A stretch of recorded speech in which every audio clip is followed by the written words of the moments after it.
एक साहब थे जो शादी के इंतजार में लेट हो गए और शादी की उम्र निकल गई। आखिरकार एक जवान लड़की पसंद आ गई तो रिश्ता मांग लिया। जवान लड़की ने 2 शर्तें रखें और शादी पर तैयार हो गई। पहली शर्त थी कि हमेशा जवानों में बैठना होगा। दूसरी शर्त थी कि हमेशा दीवार फलक घर आया करोगे। शादी हो गई।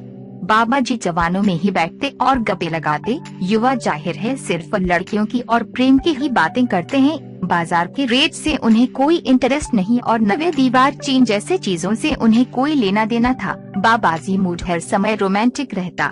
घर जाते तो एक झटके से दीवार फलक घर में कूद जाया करते थे। एक दिन बाबा जी के पुराने जानने वाले मिल गए। पुराने दोस्तों ने गिले शिकवे करके और सम्मोहक करके अपने ठिकाने पर ले गए।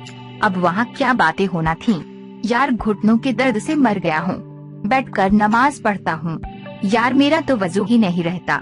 मेरी तो भाईजान रीढ़ मोहरा खुल गया है। डॉक्टर कहता है झटके न लगे। यार मुझे तो दिखाई ही कुछ नहीं आता। कल पानी की बजाय मिट्टी का तेल पी गया था।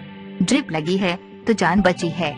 बाबा जी जो उनकी बातें सुनते गए तो उनका हौसला जमीन बोझ होता गया। जब ठीक पाताल में पहुंचा तो मजलिस बर्खास्त हुई और बाबा जी भारी पैरों के साथ घर को रवाना हो गए। घर पहुंचकर दीवार को देखा तो घर की दीवार के बजाय वह दीवार चीन लगी। हिम्मत न पड़ी, दीवार कूद की कहीं बौबे फजे की तरह छत में निकल आए। दरअसल मॉडल तो दोनों का एक ही था। बाबा जी ने कुंडी खटखटाई। खटखट खटखट। अंदर पत्नी बोली, इसीलिए कहा था जवानों में बैठा करो। लगता है आज बुजुर्गों की मजलिस अटेंड कर ली है, इसीलिए हिम्मत जवाब दे गई है। इस कहानी से रिजल्ट निकलता है कि इंसान बूढ़ा नहीं होता बल्कि कंपनी। यदि ये वीडियो आपको अच्छी लगे तो उसे लाइक और शेयर करें और वीडियो के लिए हमारा चैनल सब्सक्राइब करें।